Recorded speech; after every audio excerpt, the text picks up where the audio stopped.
This did not just happen, Mr. Speaker. It didn't happen. It wasn't an accident. It was planned. That is the lowest thing you could ever read about a government. That wasn't even elected. Who the heck are these people to decide what we're going to do? That was a very fiery Bill Pascrell. If you know him, that's what he is. He's always very fiery. He's a Democratic congressman from New Jersey. Tuesday night, that was after a report in the New York Times that detailed that the current government shutdown was actually planned way back in February by a coalition of conservative activists led by Reagan-era Attorney General Ed Meese. And here now to talk about where we are in all this is Congressman Bill Pascrell, who joins us live this morning from Capitol Hill. Congressman, thanks for taking a few minutes. I guess I just want to start by running by you. We've been talking about it here on the show, the basic parameters of a deal that at least are being reported of a potential deal. The Senate Republicans kind of pushing this, maybe pushing this on the House Republicans, and it would be reopening the government for 6 months, funding it at the sequester level for that time, extending the debt ceiling to the end of next January, and then making another increase after that, contingent on having some kind of long-term budget deal worked out between the Senate and the House. And the third piece of that being a 2-year delay in this medical device tax. If those are the basic parameters you're presented with, are you as a member of Congress okay with supporting that? As long as we open the government, as long as we agree to pay what we owe, both sides have voted on these things, we need to pay our bills, then we can negotiate.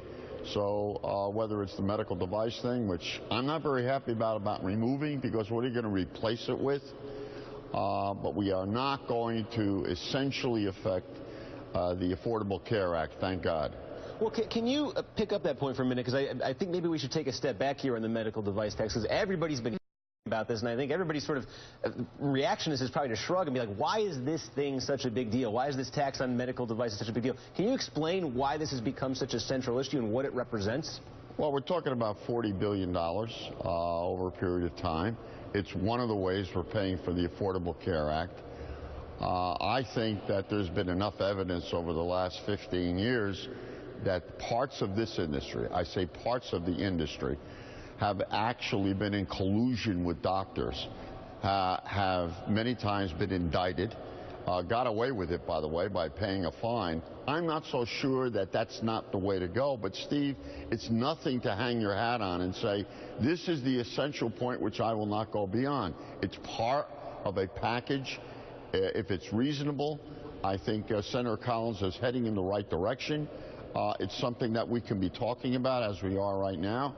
As long as it's reasonable, I think Democrats would go for it. One thing for sure, we're standing our ground, not because of a party situation, but because of America. We are not going to back down from people who threaten who we are, whether they're a small group or a larger group. We made our point. That's it. The president supports us. We support the president. And that's what we should be doing right now. This is not time for party politics. Congressman, it's MJ Lee with Politico. Good to see you. How you doing? Good. How are you?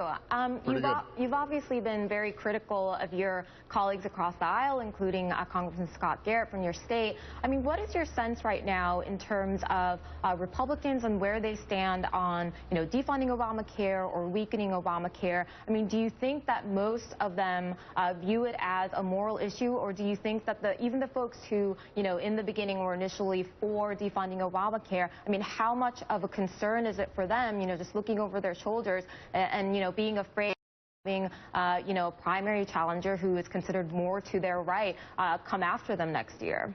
Well, I'm not questioning Scott Garrett's motivations or the claque that supports what he does. He's been very, very clear, and I think you would understand this, that he wants essential changes, if not a total dismantling, a delay in the Affordable Care Act. Scott, that's not going to happen. So I don't know what you're going to do when you get to the point of whether you're going to keep this government open or try to get it back open again, and what you're going to do when you have the debt of the United States on your hands, and whether we're going to pay our debts and not simply become afterthoughts.